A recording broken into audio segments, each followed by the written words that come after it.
Please excuse my interruption here, but there are a couple of points I should clarify. First, I was uncomfortable with the language I chose in the moment regarding this very sensitive case. And second, I realized I needed to research the greater context of historical injustices brought against the homosexual community because I really couldn't say for sure whether or not there was a vast recording of prejudice against alternative sexual orientations and identities. Spoiler alert, there sure is. The case I'm referencing is the murder of Matthew Shepard in October of 1998. It took place in Wyoming, not Montana. Aaron McKinney and Russell Henderson, ages 22 and 21 respectively, offered to give Matthew a ride home from a local bar. They drove him to a remote area, beat him, tortured him, robbed him, and hung his unconscious body on a fence. Matthew was discovered by a bicyclist 18 hours later. The man said he almost missed him because he thought he was a scarecrow. That image should be disturbing, and I include it intentionally. Matthew died in hospital 6 days later. He was 21. When the two young men were first arrested, they made statements that they had convinced Matthew that they were also gay so that they could lure him into trust and rob him, yet later changed their tune. What's weird about this case is that the prosecution attempted to pin murder charges on the two attackers based on the pre-orchestrated plan to beat, murder, and rob Matthew. Plain and simple premeditated assault and robbery. The young men attempted to defend themselves by saying they didn't plan on killing him until they flew into a rage over a homosexual advance he made. They hoped to lessen their sentencing by appealing to a heterosexual jury on the grounds of, we were just going to rob him, but then he hit on us. He crossed a line, and they couldn't help themselves. This is because, at that time, in the state of Wyoming, crimes perpetrated on the basis of sexual orientation were not prosecutable as hate crimes. That is to say that a person's sexual orientation was not a key component of their personhood, and therefore could not be charged in the same way as a crime against a race could be. This led to the creation of the Matthew Shepard and James Byrd Jr. Hate Crimes Prevention Act, which attaches harsher punishments to hate crimes. Prior to the act passing in 2008, race, ethnicity, and religion were protected under hate crime legislation, but not sexual orientation or gender identity. To this day, 49 states legally allow a defense known as a gay panic defense to be used in violent cases, in which a defendant may claim their violence was caused by temporary insanity when confronted with homosexually romantic advances, as attempted in Matthew's case.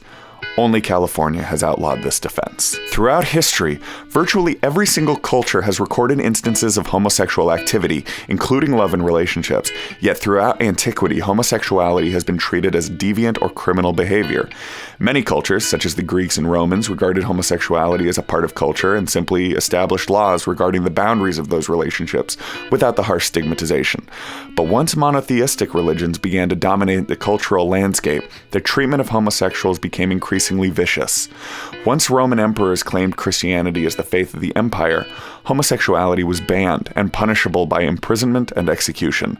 This trend continued through much of European history, and because homosexuality was treated like a crime that had no racial or gender boundaries, it could be dangerous just to be accused of the practice. Whereas races and religions throughout history have bore the brunt of prejudice and subjugation, homosexuality has consistently been treated as a crime, not as an identity. Men in England were executed for homosexuality up until the 1820s, and even after execution was banned, they were subject to imprisonment and castration up into the 1950s. While most people know that homosexuals were targeted by the Nazis along with Jews and Gypsies, many don't realize that once Allies liberated the concentration camps, many convicted homosexuals were forced to complete their sentences, while subjects of racial imprisonment were released. In 1951, Donald Webster Corey published The Homosexual in America and made the first assertion that gays were a legitimate minority group.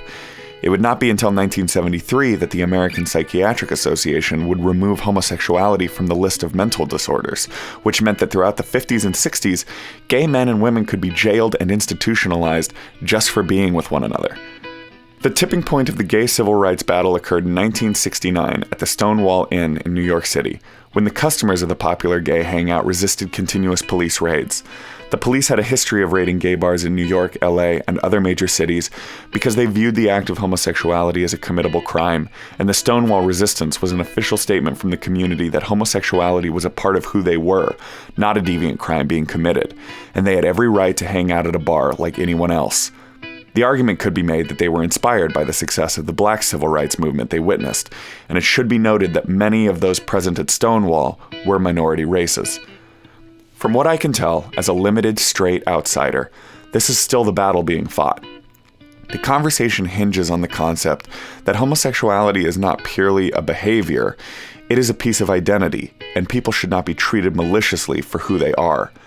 We are about to get into how this relates to the Black civil rights movement. Passions will get flared, and we certainly don't smooth out all these intensely complicated issues in this episode.